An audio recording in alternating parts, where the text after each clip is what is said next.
decade of experience in architecture, landscape architecture, and design. I worked up until last Friday. I actually just ended a 5-year stay with an amazing company in landscape architecture. We do architecture, urban design, and I am taking off for a bunch of travels and trips. I'm going to New York, I'm going to Bali, and I'm going to the Middle East. So, with that said, just a little bit of background about where I come from, the kind of lenses that I see and I use when I look at the world.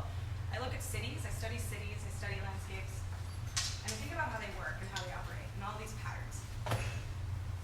So these are some of the photographs from different travels. Like, what are the colors, what are the textures, what are the materials, how is the world built? It's one of the lenses that I look. How does infrastructure work? How do we navigate the space in between?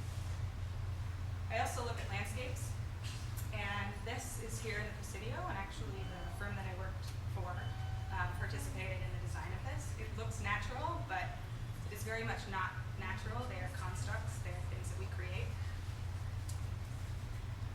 And a lot of my life looks like this, where I'm sweaty and carrying things and tromping around landscapes trying to get measurements and understand how things work. So this is actually in Taipei. We are measuring the distance between the previous property up to the top of the hill. It's about 105 degrees. It's hotter than I've ever imagined. There are spiders about this big.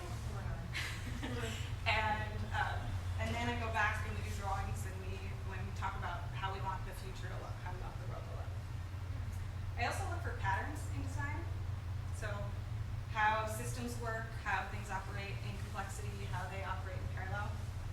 I love photographing and standing underneath things and trying to figure out, like, how did this come to be? Who created it? What's the story behind it? You know, for example, the fire rails on the brownstones in New York City create this really awesome light pattern when they hit the side of the building, and that's an unintended consequence of that I think is just absolutely beautiful. It's one of my favorite things. Another lens from which I operate is I look at the world and how we move, because everything is almost always moving and changing. And personally, I spend a lot of my life moving. I can't sit still. So that means things like, this is a drawing I did, sequencing movement through a forest. So if you can see, like, where you start and then how it feels, and how do you convey and design and represent, like, what it's like to move through a forest. Another one, this is the crisscrossing giant highways, surprisingly, of Portland, Oregon. And it's like, how do we move people? Are these systems going to work? Are we going to be able to have this kind of infrastructure in the future? We're just going to continue to layer them on top of each other. Who's going to be the one to design another system to move people and things? And for me, fundamentally, one of the most beautiful pieces of design is the human body. I think when we're ever at a loss, just look at the way the human body works and operates, and we have a beautiful system from which to draw inspiration.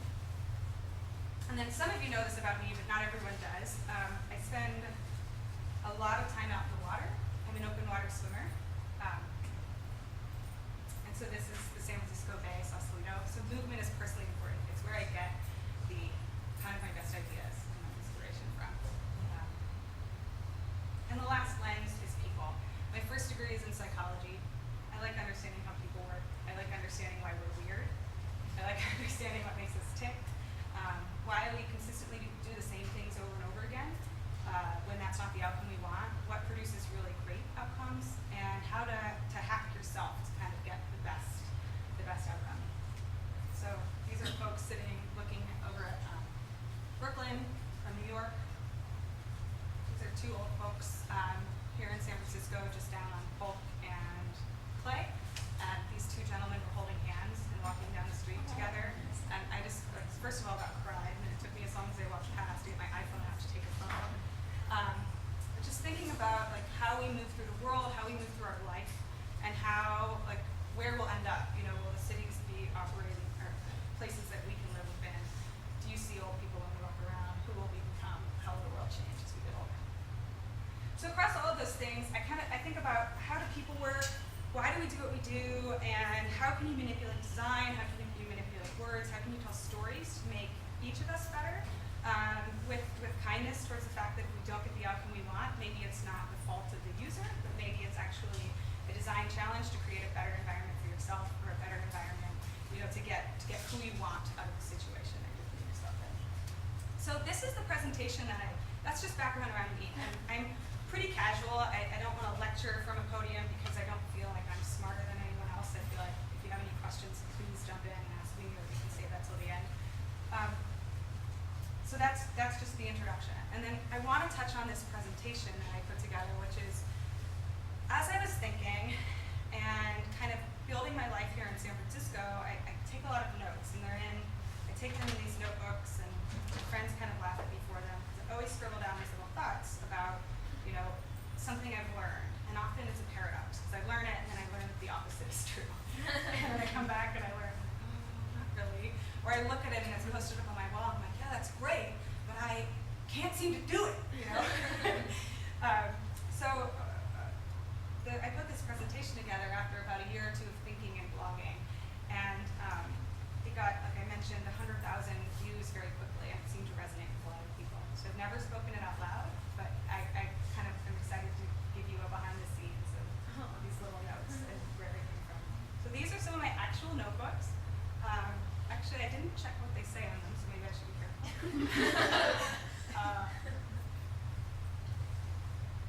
I've made so many Facebook posts, I'm sure all of my friends have unfriended me. Yep, that's true. These are more of my notebooks in the way that they were. And so one of the ones that I kind of got stuck on was that it was do something worth talking about. If I want to simplify my life to a series of mantras, okay, do something worth talking about, right? That feels like it's good. Another thing that's really important, don't wait until you know who you are to make things. And for me, there's so much anticipation and angst that happens at the beginning. I'm not good enough. I can't do this. It won't be right. People will know that I'm a fraud. All that fear and anxiety that comes up. And also, I've got to figure it out first. Those words are deadly. I've got to figure it out. If somebody tells you that, don't negotiate with them anymore.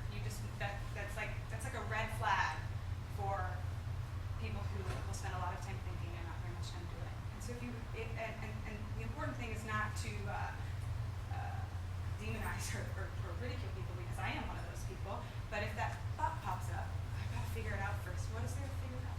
So prioritize action. Show up as you are. I think there's way too much pressure, especially in the shiny internet world that we live in with personal branding, to be perfect, to look really good. And that's great. Having a good image is great. But also you are what you are, right? And you have to show up in order to make something happen. And so some days, like, I almost took a picture and I didn't, but I have 2 roommates here who can attest to. The current state of my apartment is like bags all over the place.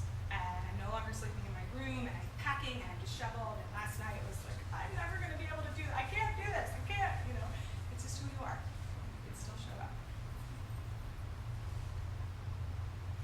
The website that I run, the one that I write a blog on, which is where I think you linked to Romy to find to get here, is called It Starts With. And so it's an investigation into human behavior.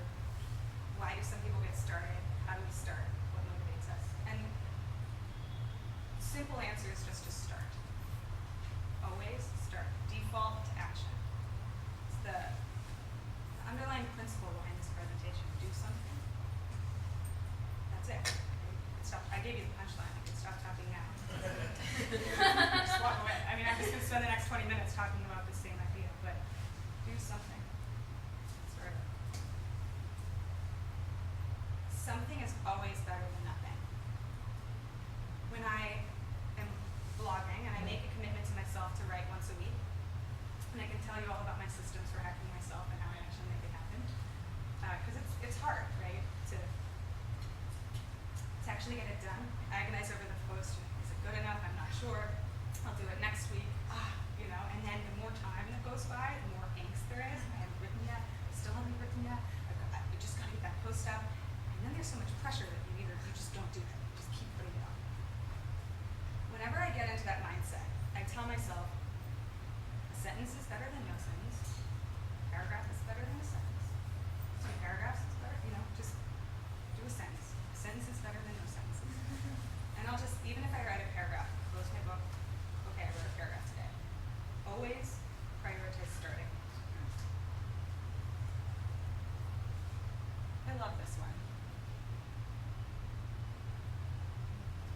discomfort, angst, that icky feeling that runs through your body when you don't feel good, something's wrong. Your body's talking to you.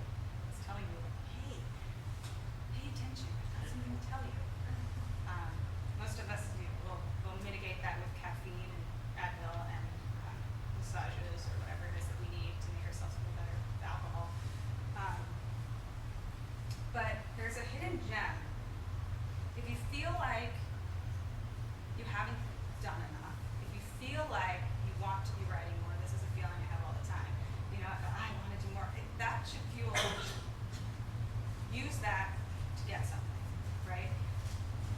Use it as motivation. Use it as fuel. The really big hidden gem is that every complaint, if you hear anybody talk and they start complaining, be like, heck yeah, I'm going to make a business out of this. You're complaining because taxis aren't fast enough. Uber, right? Like, you're complaining because you can't get to the airport. Every single time somebody complains, hot water, whatever, that's a business opportunity. So if you listen to people around you who are complaining, if they complain more than once, then, you know, okay. But if people are complaining, or even your body is complaining, your mind is complaining, all of that is valuable fuel and information for creating something wonderful. And not feeling as bad when you feel that way. So 2 of the projects I started, on the left is the Landscape Urbanism website, and on the right, this is still off, right? I think it's just off for good. On the right is the It Starts With, my blog. The Landscape Urbanism website was born out of this angst that landscape architecture didn't do enough in terms of communicating. We didn't talk about what we did. People didn't understand that the places in the world that were my favorite places to be were just as complicated and constructed as a piece of architecture. People would look at a building and say, yes, that was made by human hands. And they would look at Central Park and say, great, a park they left here. No, that one took just as much work, right? So I built the Landscape Urbanism website to create a forum for conversation, to talk about landscape architecture, to talk about urbanism, to talk about design matters. And I built that about 4 years ago, and I'm in the process of giving it over to the University of Pennsylvania. And we're rebranding it, and there's a grant in place, and there's going to be students who run it, which is really exciting. So I get to write on it occasionally, but I started something and I put it in the world, and people said, yes, we need more of this, and now it's on its way. And the other place that I work, I started the website It Starts With because I didn't like that I wasn't writing enough. So I said, okay, I'm going to start a blog. And that's my personal site, and I still post there pretty regularly. So if you want to hear the smatterings in my brain, you're welcome to come. Yeah, frustration is cool. It's more along the same lines.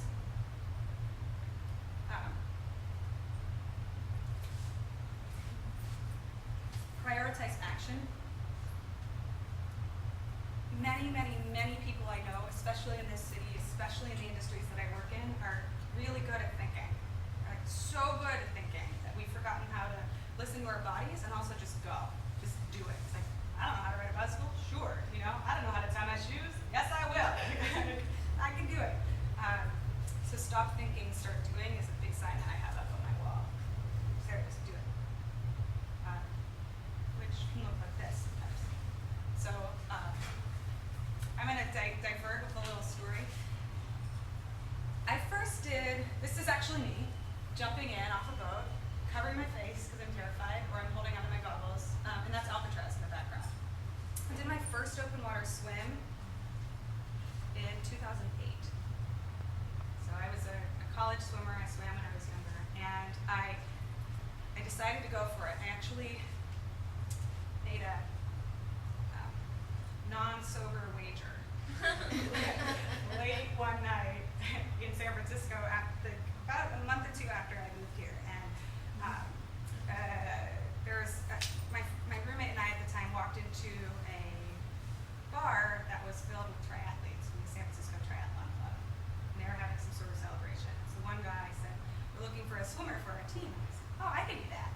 I know how to swim. He's like, yeah, we need a good swimmer. And I was like, I'm a good swimmer. And he was like, no, we need like an amazing swimmer. And I proceeded to convince him that I would be great at swimming in open water, which I had never done before. and then panicked and trained a lot. And went and we did a triathlon down in Santa Cruz. It was really fun. I enjoyed it so much I signed up for Alcatraz and jumped off the boat, did an Alcatraz swim, and have been swimming ever since, with one hiccup that I'll tell you about. The good news is that projects, stories, anything that you build, when you start, there's momentum. Every time you take a step, it's additive. It's not addictive, which I almost said, but it's additive. So the first swim led to a second swim, which led to another swim, which led to another one. The first website, look at Google's first website. Have you ever seen that blog where it's like the first website of Apple and Google? They're horrible. They're ugly, right?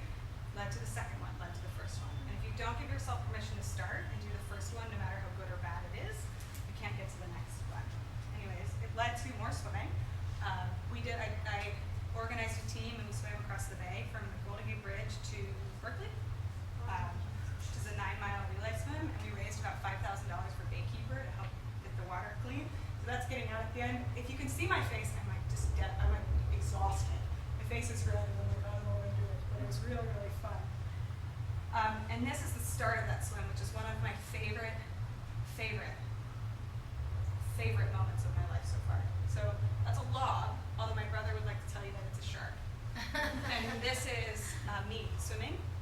And early in the morning, this is probably 7:15. It's usually, as long as it's not windy, it's flat as glass, and it's absolutely stunning because I get to see the whole city. The water is right under horizon level, so you just get to see out and then see up. And some mornings we go out and we are over in Ghirardelli Square and we swim out in the South End Rowing Club. We'll go out and it'll be like 5:20, 5:30 in the morning, and it's pitch black. And you get in the water and it's freezing. And the people I swim with there don't do wetsuits, so you've got to just, that's really cold water. But I got roped into it because the boss at my old company asked me if I was a swimmer, and I said sure. And so he brought me down to the South End Rowing Club, and we went, and I realized they weren't with wetsuits. I said sure, and then they all just got in the water. And I was standing on the shore, and I was like, I can get in, or I don't know what I'm just gonna go. And I got in, and it got me through two of the most painful minutes of my life because it's so freaking cold. And then it got me to the other side, which is you can't feel yourself anymore, and the sensory nerves on your skin stop talking to you once they're numb. So it really isn't a problem. It's fascinating to me because your body yells at you so loudly for 2 minutes, and then it completely forgets. And you're on the other side, and you're swimming. And we got out, and we turned around, and the lights on Ghirardelli Square were still lit up, and the sun was rising over on the Berkeley side of me.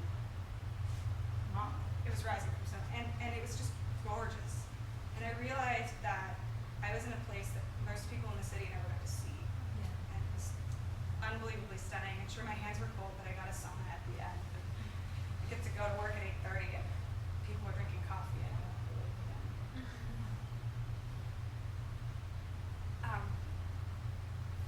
I've mentioned this. First time can be hard. So can the second. Gotta keep going. Actually, this has a really good correlation to swimming because every time I get in the pool, it's cold. Without fail.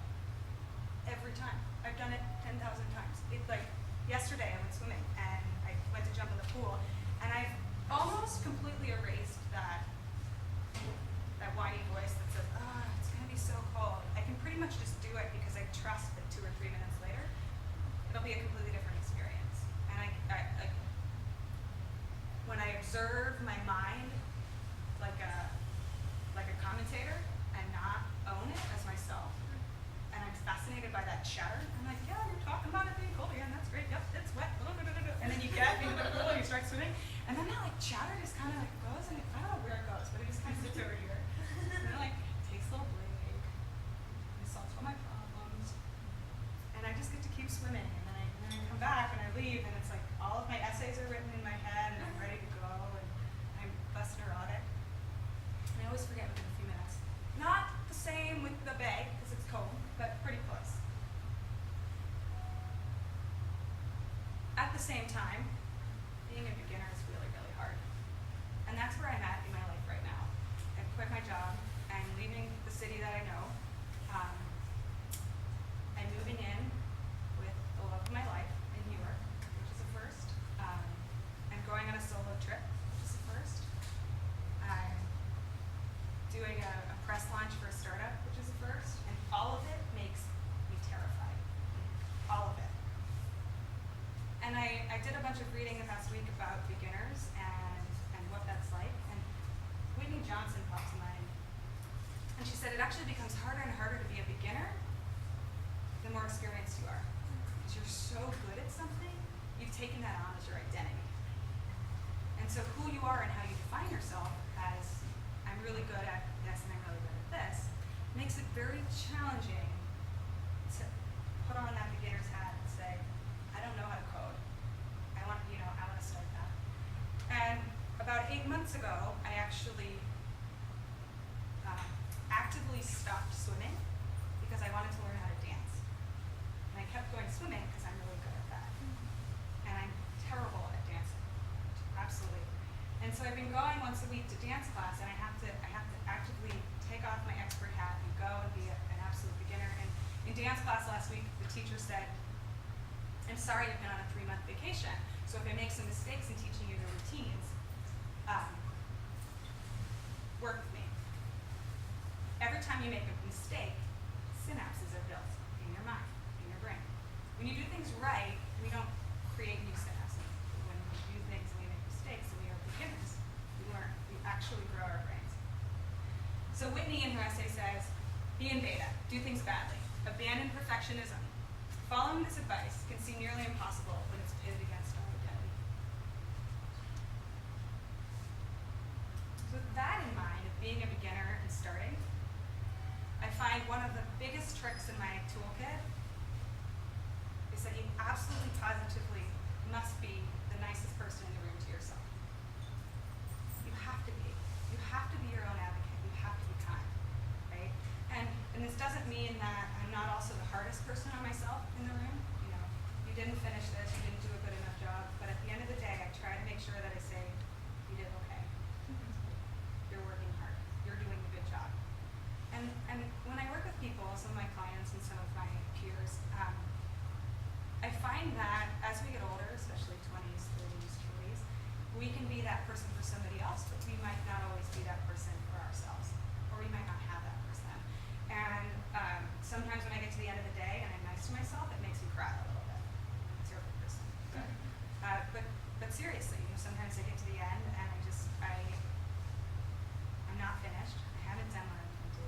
I'm scared and nervous, and I just have to remember to be a little nice to myself and treat myself like a 5-year-old and just say, hey, these are the things you did pretty well. Like I mentioned earlier, these are some other ones of my favorites. Emotions and feelings are ephemeral, and the chatter in your mind is usually unhelpful. This is with reference to the swimming. Override negative thoughts by learning new positive ones, and figure out how to ignore it. Meditation can be hugely helpful with this one for me. I started meditating about a year ago, and I would just roll out of bed and sit for just 2 minutes, sometimes 5 minutes in the morning. And I would sit on the yoga mat, and I'm kind of tired. I don't know if it was actually meditation or not, but I tried it. And I would sit on the yoga mat, and I would sit under the window, and I would just try to sit there for 5 minutes. And some mornings I was so, like, here's my to-do list, Sarah, you've got to do this, you've got to do this, you've got to do all these things. You can't afford to sit here. And I would start to get a little antsy. When can I get up? When can I go do something?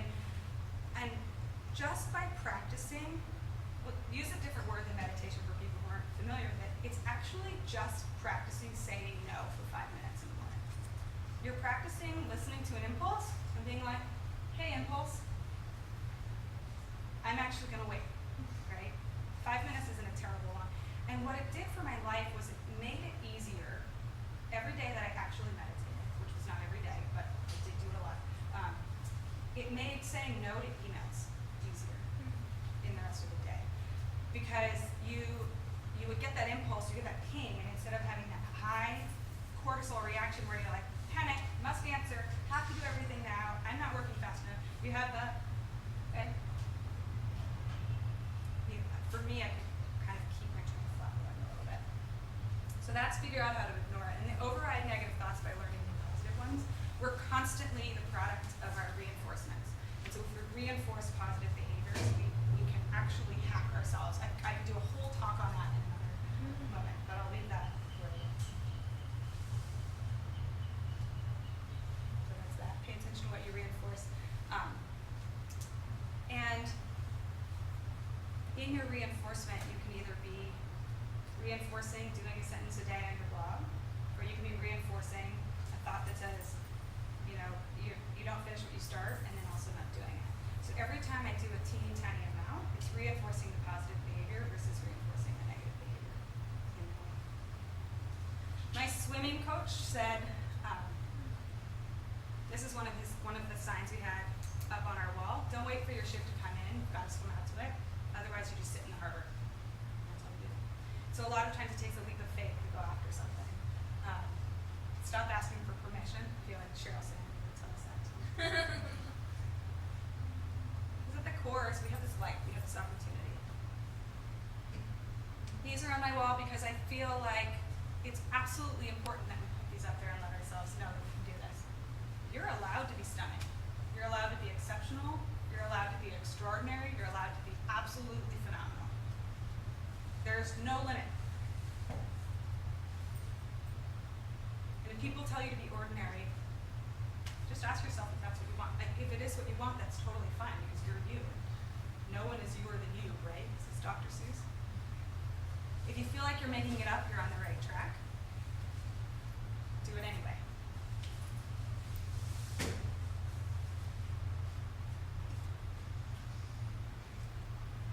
I love this one. This relates to a lot of the research I'm doing on storytelling right now. You're not something until you are. And what this means to me is that your personal narrative and who you are is constantly changing. You're not an expert until you are. You're not a writer until you are. You're not a dancer until you are. Right? This also means we need to let go of old narratives because you are a beginner until you're not. And so for any college graduate that's coming out and saying, I'm entry level, I'm looking for entry level, that's only going to happen for about 3 years of your life. And then you're not going to be entry level anymore. You're going to be experienced and you're going to be looking for a different type of job. And then you're going to be a pro. You're going to be looking, and then you might be entry level in a different type of field. You might be slightly newer. And you're constantly shifting these narratives. You're not a parent until you are. I think they gave us 9 months for a reason. But as our lives change, as we act, as we take action, we also have to be aware of the stories that we tell ourselves about who we are, and then rewire those to match the changing paradigms of our lives. If I haven't emphasized it enough, I think that action is incredibly important. Do something. These were my Christmas postcards 2 years ago. I sent out Christmas cards.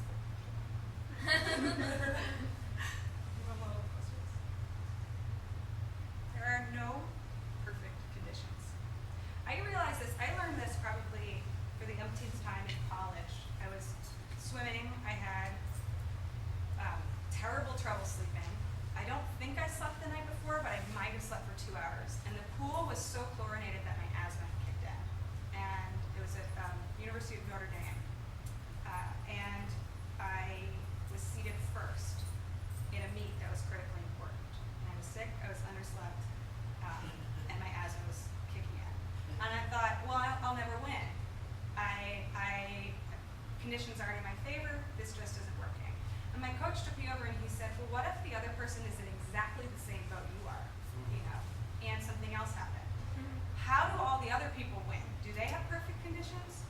Or are they just doing it anyways? And I realized that conditions are almost arbitrary, right? There are setbacks, but no one is immune to them. So we're all operating within random, shitty circumstances. And what matters is what you do with that circumstance and who you are despite all of that. And knowing that and going out, my coach looked at me and he was like, look, you can, I think he used some very eloquent words. You can not do it, right? You can give up and say that your conditions are prescriptive of what the outcome will be, or you can defy the odds and do it anyways. And it was really powerful to realize that we let a lot of our circumstances and the story of our conditions and the story of what we believe to be true define what we expect of ourselves. And there's never perfect conditions. Every presentation I've given, everything that I've done that's important in my life has been with some caveat, with some not enough sleep, didn't do this, a little tired, a little stressed out. If we wait for perfect conditions, we'll keep waiting. My dad actually says this. He says, Sarah, this is his advice on having a family. If you wait until you're ready, it'll never happen. He's like, I wasn't ready to have kids. He's like, and then I had 4 of them. On those lines, you already have enough, and excuses are just excuses. And they may be real and they may be true, but they also aren't something to hold you back. When doing projects, a good friend of mine gave me this advice: build something to point to. Say, I did that. And that means, you know, if you're, I was just working with somebody else to do this. If you want to take an around the world trip, right? And you want to talk about it. She's like, oh, I want to write about it on my blog, but I'm not ready yet. And I put a paragraph on a simple WordPress site that you can point to with a photograph and say, I'm going on an around the world trip. Build little things that you can point to, that you can give to people, that you can share. It can be small, it can be a card, it can be a photograph, it can be a paragraph. You don't have to build the entire thing, but you can build it in sequence. This one's a little mean, but it's true.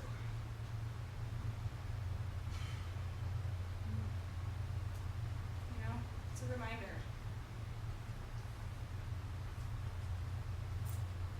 I need to, but 90% of the ones are nicer because that's what I need for myself. I don't need too much of that.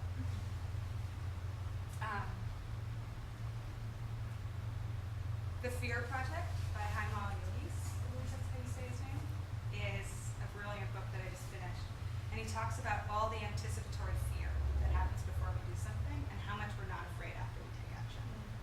Most of the fear and action comes before. It's all in our minds.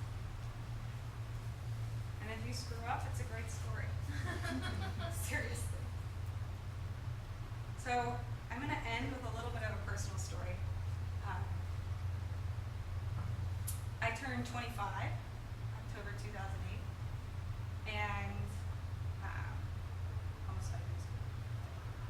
And when I was younger, I don't know why I was so motivated, but I said I want to live like I'm 50 by the time I turn 25. That was my goal.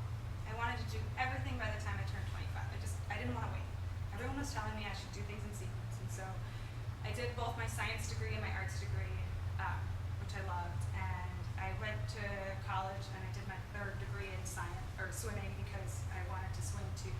I was a walk-on at our swim team, and I ended up making the team and then staying and doing quite well. I just, I wanted to do everything. I taught myself how to quilt, I gardened, I did all of the things that I wanted to do, and when I hit 25, I thought, I did it. I did what I wanted to do. This was kind of good. And shortly thereafter, ended up in a hospital. I was working my first job. I was working at an AutoCAD designer, and my hand started tingling, and I said, that's weird, it's probably carpal tunnel. And then my hand started falling asleep. So I called my grandpa, who's an MD, and he said, what's going on with my hand? I said, well, what are the symptoms? And I said, well, it looks pink to me, but I can't tell. And he's like, okay. He says, I have some blue veins in my arm. I said, okay, you probably have a little blood clot in your arm. You should go get that checked out. So I finished my deadline, and then I went to the doctor, which I should have been done. And I got to the hospital, and I went to the urgent care center, and they did an ultrasound up and down my arm, and they got to my chest, and they said, you need to go immediately to the emergency room. We're not letting you leave, you have to go. And I walked over, my cell phone shut off,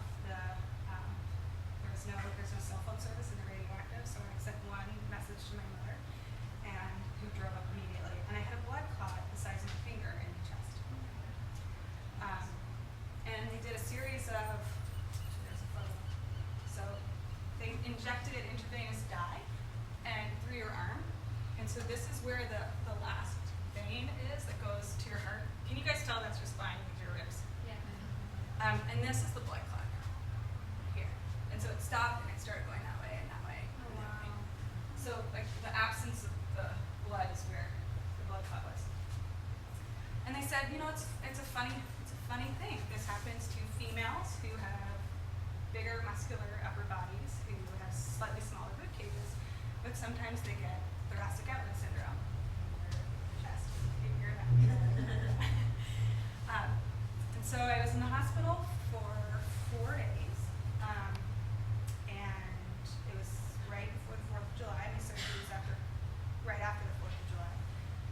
And they said, we're going to have to go in and remove your rib, and then we might crack your chest open and open up your chest and sew you back up. We have to cut this out, and if that happens, then we'll have to go into your legs, take a vein out, sew you back up.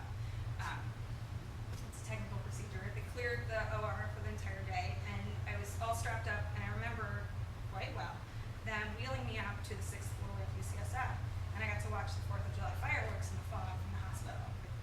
Everybody was sick, and I was like, I'm not sick. I can't, I'm here. And I thought, but I've done what I wanted to do. I'm really happy with all the things that I've done and the people that I love. And I don't want to die, but if it happens, so go the roll of the dice. This is my family. This is my family. So. And they came in to talk to me the night before the surgery, and they said, you know, if you get out of this and their problem with blood clots is that most people die of blood clots. So if it breaks off, it would go to your heart or it would go to your lungs. You know, pulmonary embolism, which you can die in 12 hours, or if it goes to your heart, you can have some problems there too. And a lot of times people die without knowing that they have a blood clot, and then it's a 12-hour fatality or a 24-hour. I said, if we crack your chest open, you might not be able to swim ever again. You'll be fine, but you might not have rotation in your shoulder. At which point I started crying. And I was like, that's not fair. I don't want to keep swimming. I had only done Alcatraz swims up until that point. And when I had 3 months of disability leave, and I wasn't allowed to carry anything heavier, because it turns out when they cut into your chest, it's really painful, and you can't really breathe or cough or sneeze, because everything's all linked. And when they take out a rib, it's pardon the graphicness, but it's like when you eat ribs. Like, it's not just the bone that comes out. They actually have to cut out more of your body than that. So all of the muscles had to rebuild. And so one time I tried to walk a dog, and I realized that was like much more than 5 pounds. I had to let go of the dog because I couldn't hold on to it. And you couldn't lift anything. You couldn't take a deep breath. I couldn't talk very well. So I had 3 months of disability leave, and then I got back, and they said, you're going to do some yoga. And I modified yoga, and I did all of this leg-based yoga. Downward dog, more than 5 pounds. Half of my body, right, is on the pressure of my hands. And I started rehabbing, and then I met with my doctor, who's also a triathlete, every month for the next year, and I got back to swimming within about 8 to 9 months. And 500, 600, 700, I got up to about 1,000 yards. And then I started being a lot more audacious about my swimming. And so my friends and I did this swim where we went from the Bay Bridge to the Golden Gate. Just like a 2.5-hour swim. And then there's another one that we did, I don't actually have them, but it's from the Richmond Bridge to Alcatraz. So that was a 9-mile open water swim, which is really awesome. And it was. I'm very happy about it. And then last year, for my 29th birthday, I decided to combine what I love swimming with doing something for other people, which is clean water. I had this ridiculous bay to swim in and frolic in and dance upon, and as a swimmer, I need lots and lots of water. So I partnered with Charity Water, and I said on the internet, I said, if 1,000 of my friends donate $29 for my 29th birthday, I'll swim naked from Alcatraz to San Francisco. Oh my god. Wow. And I didn't think I had that many friends. My dad donated. He was like, "I'll give you $100 to buy a swimsuit." And we raised $33,000 in 70 days. Wow. And I did last September a sunrise swim. There's some PG appropriate pictures. There's one that's looking over at the Bay Bridge. Oh, there it is! It's looking at the Golden Gate. So, yeah, that's it. Thanks, guys.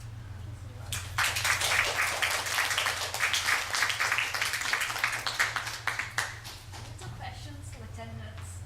15 minutes. When you were saying that you write blogs, obviously you had more of a professional blog in mind, but how personal do you get in your blog? Oh, great question. Depends on the blog, but I have a personal blog, I ran our company blog, and then I also had a topic-specific blog, landscape urbanism. On my own one, I think personal stories are wonderful. Up to 50%, like almost every. I'm a storyteller and I like telling stories, so some of them will be all personal, but with the caveat that it has to be more than 50% finished. So you don't actively live blog what's happening in my life right now. Okay. With very few exceptions. So if I'm going through anything and read about it, and I save it for later. And then like this one time when I was going through this terrible breakup, you know. Yeah. Yeah. So you would tell about the things that may not be pleasant to other people, but contributed to who you are. Yeah, absolutely. And Brene Brown has really good advice on this. Never put anything out in the world that has the capacity to cause you pain. Like if somebody can hurt you with that information, don't share it, because you are the most important thing in the world. Right. That's my belief. And so if you're still feeling vulnerable or scared or in a place where things aren't reconciled, the minute you're able to talk about it and it's not harmful to anyone else either, I think it's also fun. I think those are fun.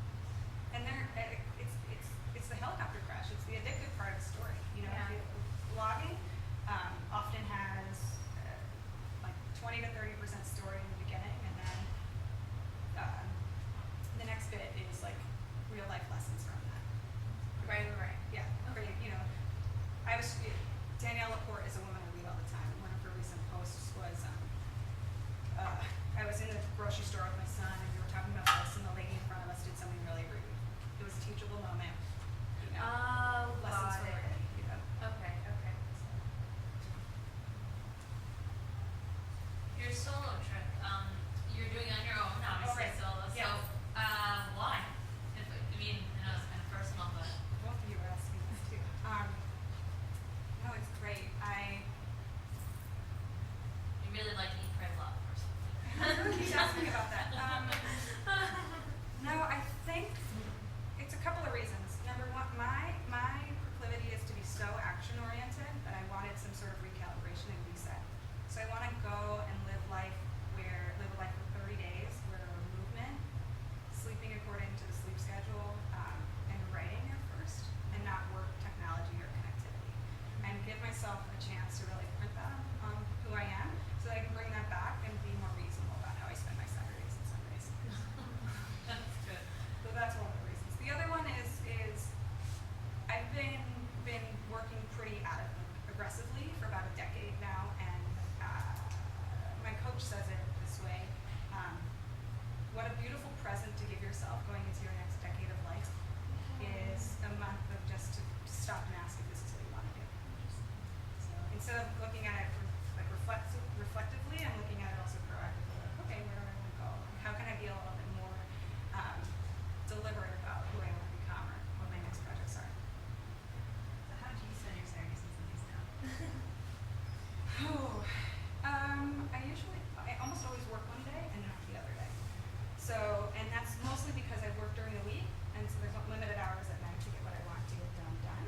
And I have so many personal projects that one day is almost always. And a lot of times it'll be like Friday night. I don't go out. I love writing and drinking a glass of wine on Friday night. It's my favorite thing to do. And then Sundays. And so Friday night I'll work on my own stuff, and then Sundays I'll write a blog post or 2 blog posts, and sometimes I do client calls in the afternoon. And then Sunday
until you find the one that kind of fits and sits right. Sometimes a surprise. Like this presentation was a surprise to me.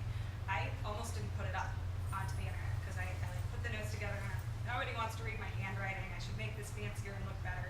And then I put it up and it was amazing that it turned out. But there's hundreds of essays before that and only a few people saw. Can you tell us a little bit more about your interest in research and storytelling? Sure. I teach at General Assembly here, and I'm going to teach in New York as well. And I teach 2.5 years ago. I decided I wanted to learn a lot more about storytelling because I did a psychology degree and a design degree, and I just have an absolute love of writing. So I read about 75, I'm at like 80 now books on storytelling. I have stacks and stacks of books on storytelling, persuasion, motivation, differentiation, marketing, communications, and somewhat ambitiously decided the best way for me to demonstrate that I knew something was to teach it, which was terrifying. But it's also great. Anytime you have to get up and explain something to somebody, it's a huge testament to whether or not you know it. So I've been researching. I mean, I have tons of book recommendations if you want some of them. I have a whole page on my website dedicated to all the books that I've read, whether or not I recommend it based on topic and category. I think I was telling one of you last night or the night before, I also really want to be an amazing storyteller when I'm like 38, right? It's an arbitrary number, but that was 10 years from when I was 28. And I was like, okay, you're not a TEDx speaker, you're not like a TED speaker right now, you're not like a global Ira Glass, but how would you get there if you wanted to be there? It's not like you wake up and you're like, poof, now I'm perfect. Well, I probably spent about a decade practicing. And so I started by reading and then writing stories about storytelling. And I've taught maybe 10 workshops now, and I've done some practice. I'm going to go to Toastmasters next. I feel like I'm going to videotape myself more. I'm going to keep giving presentations. And so I feel like that's the right trajectory to go, to be one of those 38 and 48 and 58-year-olds where you can't like stop listening to them. That's the goal. Not there yet, but that's okay. Do you feel it necessary that you have to hit these sort of landmarks at certain ages? I can relate to when I was 23, I was like, I had all this done by the time I was 23, and I felt like I was old and I lived, and I was like, I could die now and I'm okay, and I had the exact Right. same feeling. And in a way, it's definitely a morbid thought, in some sense, because 23 is so young, and 25 is so young. And there's so much more, and now I'm going to be 31, but do you just mentioned another, 38, how Yeah, to be yeah. a TED speaker at 48. Why are you giving yourself these ages and these, benchmarks, and do you feel that it is essential for that personal growth and success to have these benchmarks? Yes and no. So many answers to that question.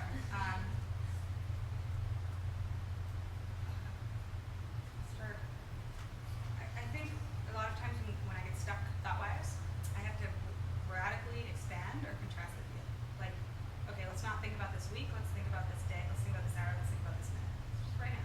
Just gonna like make a cup of tea, write a paragraph, right? So really narrow the lens, or I'll expand it to 10 years and just say, okay, this is not as urgent as I'm making it out to be. I can reduce the pressure I put on myself if I think about it to 38. And so it's more my understanding of time.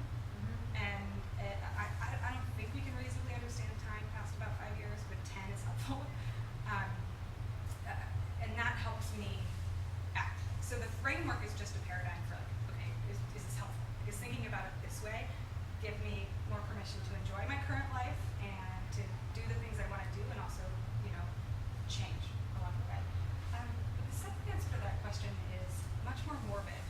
And it's probably that I think about dying all the time. Like, I am constantly aware of death.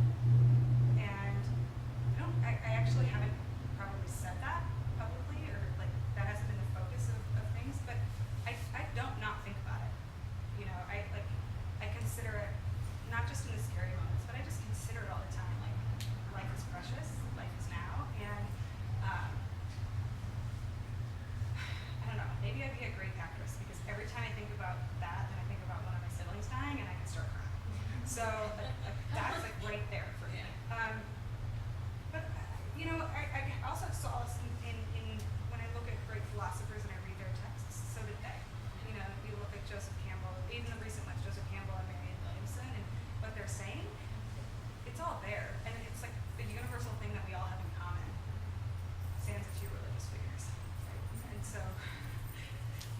think about it all the time, and so that makes me try to live much more actively. And that's probably one of the underlying motivating factors for me, which I don't like being driven by death or by fear of death, but I'm going to try to be honest with it before.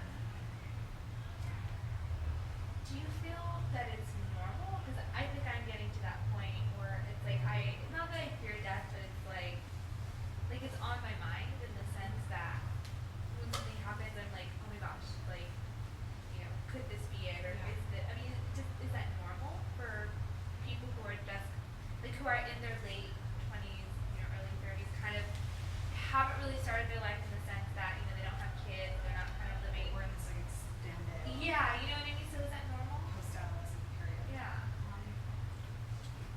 Normal is an average, so I have no idea, to be honest. But I don't know. Sometimes I'm a little envious of people who appear. I'm not going to attribute that they are much more blissful. Right? Maybe they do think about it all the time.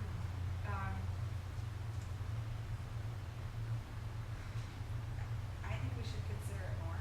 I actually think our national Western culture has like huge areas that we don't talk about, things we just do not mention, and you can look at numbers like retirement savings and aging care centers, and where people like the fact that sometimes I just sit out on the street and count the number of old people I see, just to see whether or not the environment is one that I can live in the future. Totally. Because I hope to be old, Yeah. right? And then I hope that the city and the world and the people that I'm living with would actually care about me when I'm that age, rather than having me disappear and Yeah, not yeah. care about me. And so I look at that, and I think nationally our culture is like we have a youth fixation. I once heard that the Western culture has a really hard time letting go. And if you think of that on more like a existential level and apply it to so many different things, I think you're right.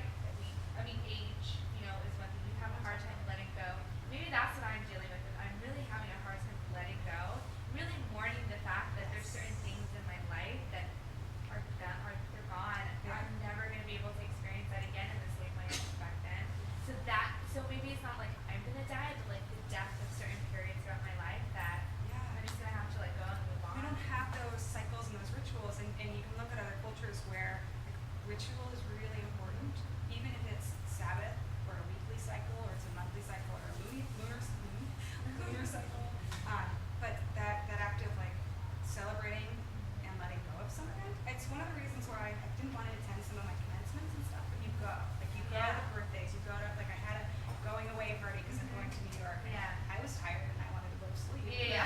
I still wanted to just mark in my mind the kind of anchors you put in the ground, Right. and in our consciousness, and I feel like they help us understand time a little bit. Yeah. And ritualize like the death of the morning of something.